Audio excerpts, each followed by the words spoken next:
Sveiki, esu Simonas, esu vadovų studentas, mokausi tarptautinę politiką ir vystymo studijas.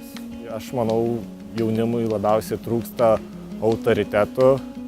Didžiausia problema, kad jaunimas ima pavyzdį iš neteisingų žmonių. Augint vaiką yra atsakomybė ir kai tu išleidi į pasaulį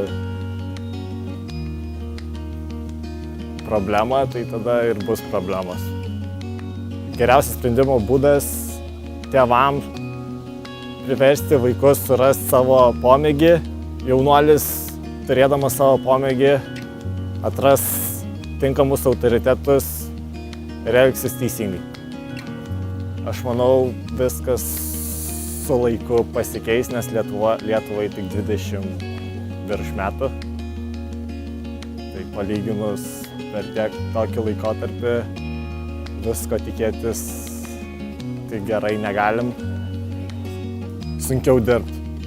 Manau, visi mes turėtumėm sunkiau ir nuoširdžiau dirbti. Tada viskas bus geriau. O kai mes dirbsim, mes tobulėsim. Ir patobulėję tobulinsim Lietuvą, Kauną ir pasaulį.